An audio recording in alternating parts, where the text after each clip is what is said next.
I didn't invite you, because starting today, you're no longer family.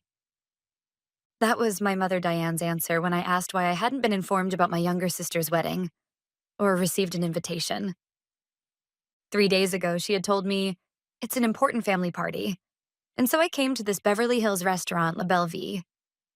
There, for the first time, I saw a plate that read, "Congratulations on your wedding, Hannah," and learned my sister was getting married.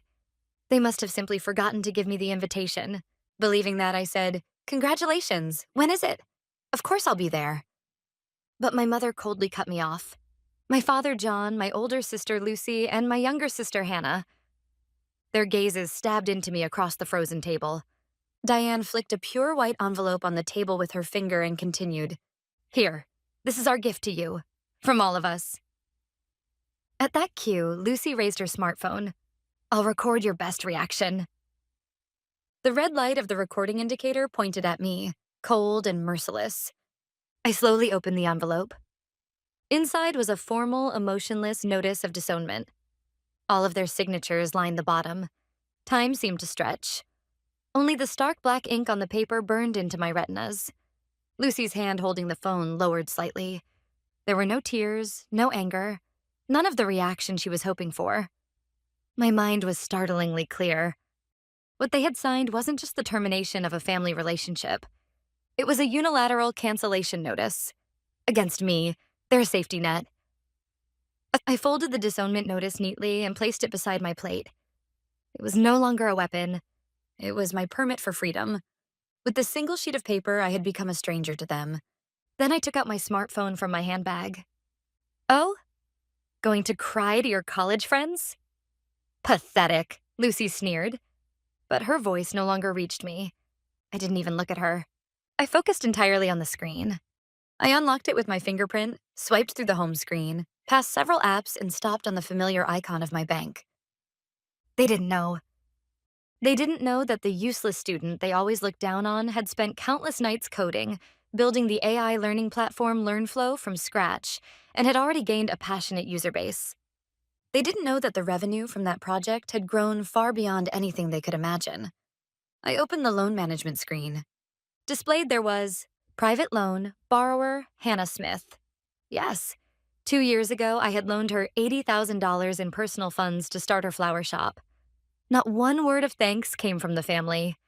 I had drawn up a notarized contract, set irreparable breakdown of trust as grounds for termination, and taken her Mercedes-Benz as collateral. A purely business agreement. "What are you doing, Allison? Are you listening? This is no time to be playing on your phone," my father, John, barked, barely containing his irritation. I ignored him and selected emergency suspension of loan based on contract terms from the displayed options. A pop-up appeared asking for the reason for execution. I typed, exactly, word for word, an irreparable breakdown of trust between the contracting parties. That phrasing was precisely what the lawyer who drafted the contract had included for emergencies. And the best evidence of that breakdown was sitting right beside my plate. The disownment notice. Once the entry was complete, a red button appeared in the center of the screen. Confirm? That single word gleamed with cold, absolute authority. Without hesitation, I pressed the button. Firmly, deeply, a sterile green message appeared. The procedure has been completed. I placed my phone back in my bag and stood up. Ignoring my stunned family, I turned to Hannah and calmly, clearly said, "I'm looking forward to your wedding." It was a declaration of war. They had no way of knowing its true meaning. After I left the restaurant, the family laughed off my declaration as nothing more than empty bluster. The hollow threat of a powerless daughter they had disowned. Convinced of their absolute victory, they went home satisfied. But starting the very next day in Hannah's perfect world, a small yet unmistakable discordant note began to sound. The first sign came in an email from the Dutch flower importer that was Hannah's main supplier. "Hannah, the payment for next week's special wedding order has been declined by your bank. Please check immediately." Hannah brushed it off as nothing more than a banking system glitch. 2 days later, the store's credit card company called. "Miss Smith, your corporate card is currently unavailable. There may be an issue with your credit limit." "There's no way. It'll be resolved soon," Hannah said irritably and hung up. 3 days before the wedding, a notice arrived from the real estate company that handled the store's lease, stating that next month's rent payment was overdue. The small cracks widened steadily with each passing day. Her shop's cash flow had been completely paralyzed by the $80,000 loan I had suspended. Still, Hannah refused to accept reality. She concluded that all of it was simply my jealous sister's pathetic harassment. Her pride prevented her even from telling our parents the full extent of her troubles. Allison is just causing a bit of annoyance. I have loyal customers. Once the wedding is over, I'll get everything back on track. She repeated those words to her reflection in the mirror, unaware that this misplaced confidence was tightening the noose around her neck. Meanwhile, I was quietly and steadily preparing my next move. Sitting before my monitor, I held several online meetings with my legal advisor, Mr. Watson, gathering further evidence that I would present on the day of the wedding.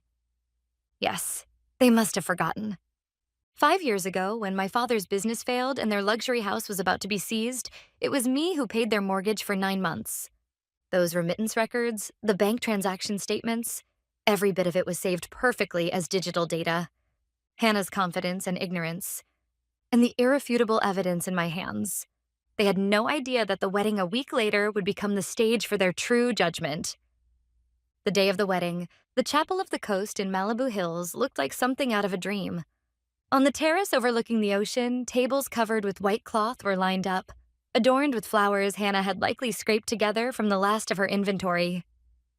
The cheerful laughter of guests and the clinking of champagne glasses blended with the gentle melody of the string quartet.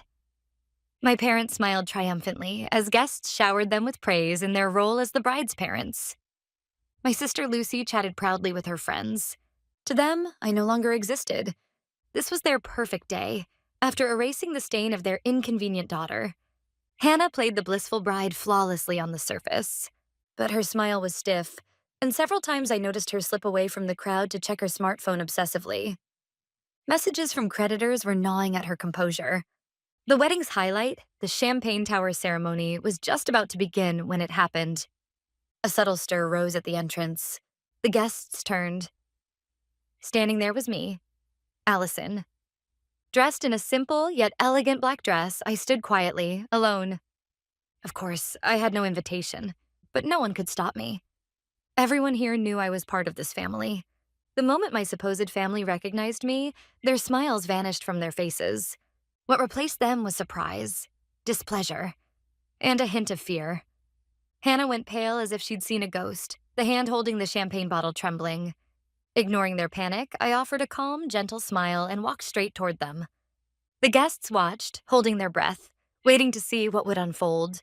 At some point, the string quartet had stopped playing. On their perfect stage, an uninvited main character had just stepped into the spotlight. Allison, why are you here? Lucy's voice was tight and trembling, filled more with shock than anger. My father glared at me silently, as if he believed that gaze alone could drive me out. I stood before them and, smiling pleasantly, but loud enough for every guest to hear, said, "Of course, I'm here to celebrate my lovely sister's wedding. Congratulations, Hannah." At those words, Hannah's shoulders jolted violently. From the small gift bag in my hand, I pulled out a sheet of paper. A copy of the disownment notice they had handed me just a week earlier. And this is the heartfelt gift all of you gave me last week. Today I brought a return gift. A wave of murmurs rippled through the guests. Whispers of disowned rose from various corners of the venue. I took the microphone from a nearby stand and slowly walked toward the stage. The host tried to stop me, but my father raised his hand to halt him. He didn't want to escalate the scene any further. He was waiting for me to say something foolish and destroy myself. Standing on the stage, I swept my eyes slowly over the faces of the guests one by one. Then, still smiling gently, I spoke into the mic. Everyone, thank you for gathering today to celebrate my sister Hannah's wedding. I'm her older sister, Allison Smith. Today, in honor of this wonderful occasion, I would like to share with you all a little bit about the secret of success behind the Smith family, particularly my sister Hannah. A hush fell over the venue, as if someone had poured water over the entire room. Hannah's face was past pale, an ashen, sickly shade. I took a slow breath. The curtain on the show had just risen. Many of you are probably customers of Hannah's beautiful artistic flower shop, Fleur de Rêve. This was how I opened my speech. Several women among the guests nodded proudly. They were regulars at Hannah's shop, devotees of her success story. Hannah, hearing her shop praised, allowed the slightest hint of relief to surface on her face. But that relief shattered completely with my next words. Hannah built that shop into a popular business in just 2 years through her talent and hard work. However, perhaps many of you don't know where the beginning of that dream came from. I paused for a breath, then continued clearly, loud enough for the entire venue. The initial capital for that shop, $80,000, was a loan from me, taken from my personal assets. At that moment, a massive ripple swept across the room. Guests stared in disbelief, first at me, then at the deathly pale Hannah, then at our frozen parents. The loyal customers of the shop reacted with shock. I thought Hannah said she built everything herself. The whispers were loud enough the microphone could have picked them up. Ignoring the swelling commotion, I continued, calm and steady. Of course, this was not a gift. There was a notarized contract. It was a purely business loan. And in that contract, it is clearly written: in the event of a serious breakdown of trust between the parties, full repayment shall be required immediately. I took out another sheet of paper, a copy of the contract stamped by the notary office.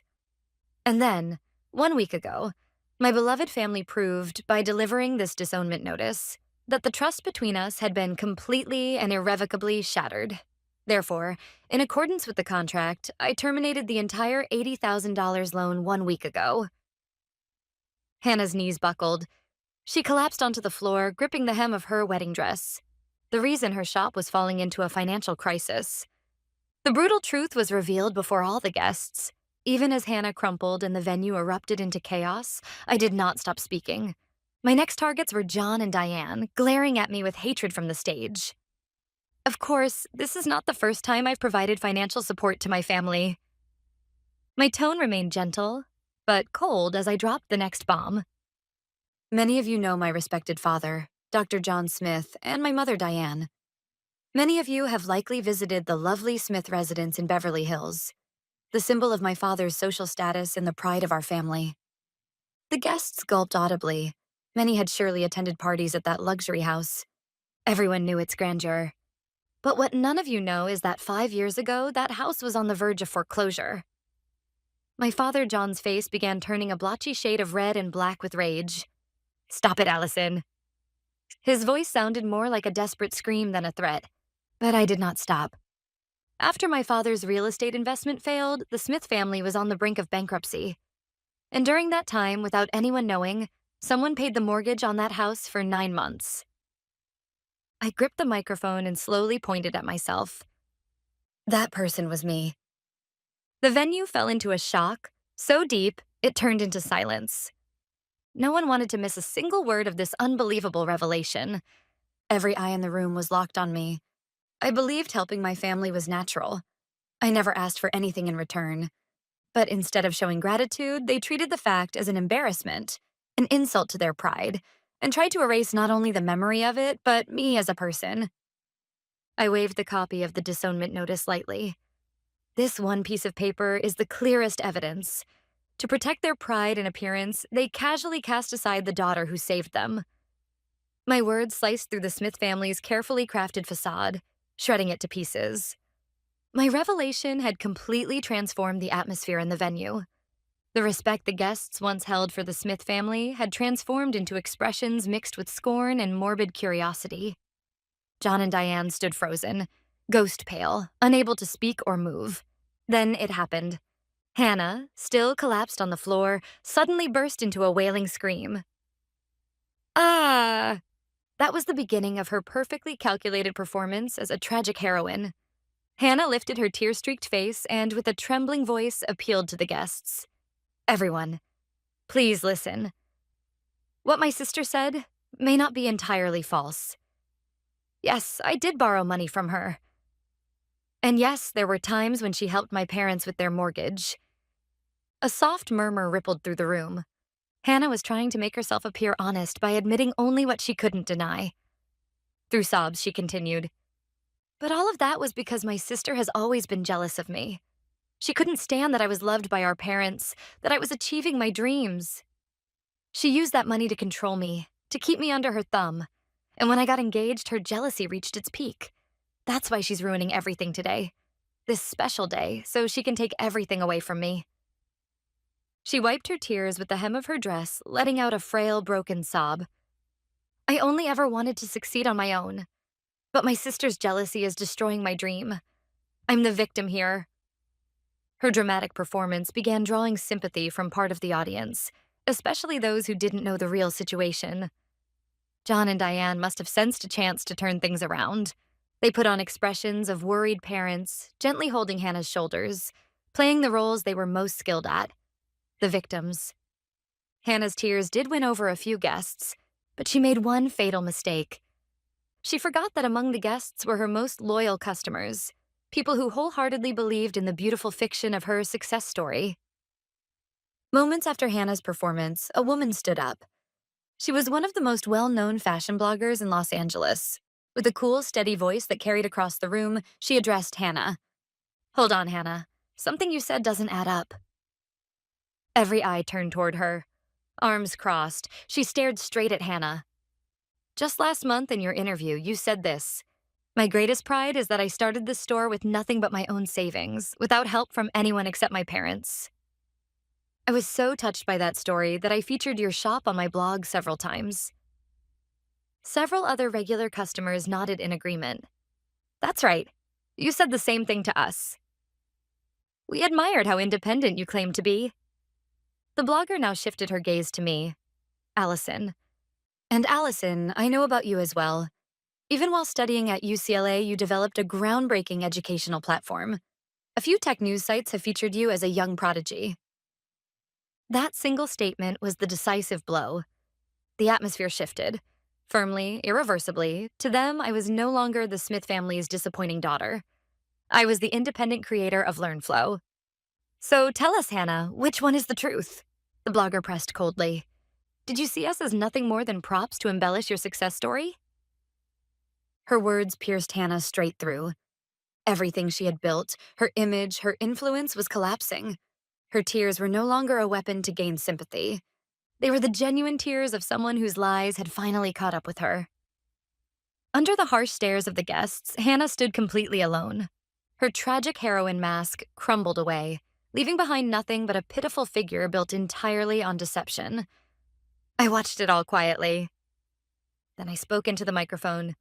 "This isn't jealousy, Hannah." My voice was calm but iced with finality. "This is business. All of you chose this outcome the moment you all signed that disownment notice." I took out my phone and held the screen up for Hannah and everyone else to see. Displayed was a short message exchange with my lawyer, Watson. A week ago, I terminated the loan. And today, right now, my lawyer has arranged for the final payment demand notice sent with proof of delivery to reach you. It should arrive any minute. At those words, Hannah gasped. "The moment you receive that document, you'll have 10 days to pay. If you fail, then, per the contract, your white Mercedes will be seized, and your shop, along with all assets, will be liquidated through formal procedures." I returned the phone to my pocket, set the microphone back on the stand, and stepped down from the stage. I walked past my stunned family without a glance. As I moved toward the exit, Hannah's shrill scream stabbed at my back. "Wait, please, Allison, we can talk about this." I stopped once. Without turning around, I delivered my final answer. "I received your letter, and this is my reply." After those final words, I never looked back. As I left the wedding venue, I saw a man in a suit entering the hall at the same time, carrying an envelope heavy with legal significance. He was a messenger arranged by my lawyer, Watson.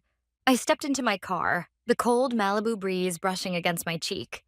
In the mirror, the lavish entrance of the wedding hall shimmered under the lights, now nothing more than a distant world that had absolutely nothing to do with me. I started the engine and pressed the accelerator. The car slid forward and disappeared into the night. It was the moment I became completely free, physically and mentally, from the past that had bound me for so many years. Weeks passed. My life regained a quiet, almost startling calm. When lawyer Watson informed me that the restraining order against my entire family had been officially approved, I felt nothing but an oddly serene stillness.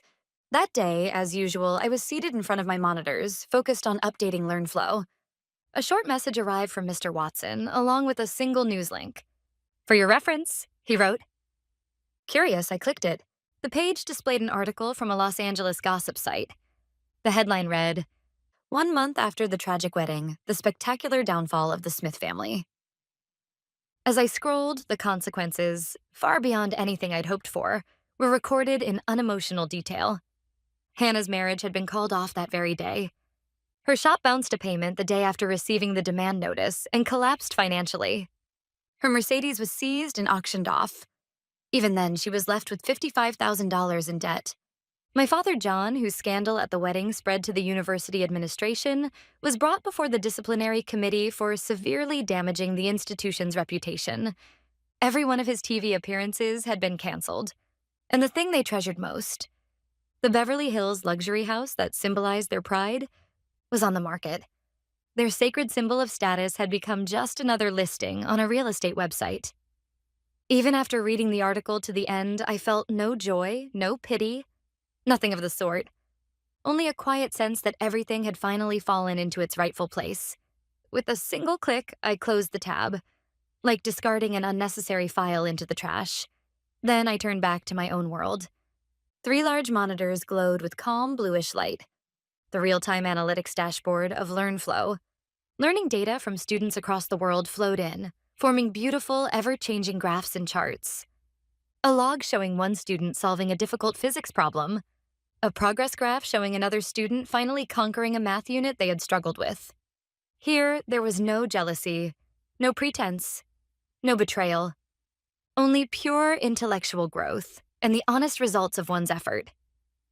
This was the world I wanted to build. I glanced out the window. The lights of Los Angeles spread like scattered jewels. Once, those same lights had represented the glamorous world from which my family excluded me. But now, those lights feel different. Like the quiet breaths of countless people, just like me, fighting to shape their future with no one to rely on but themselves. In the corner of the screen, the number of registered users is displayed. It has grown even more since that day, now surpassing 20,000. I take a slow sip of the coffee I have made, the first coffee of my new life, and I smile quietly. Real worth isn't created by blood ties or by others' opinions, and sometimes closing a door gently is the most eloquent answer of all.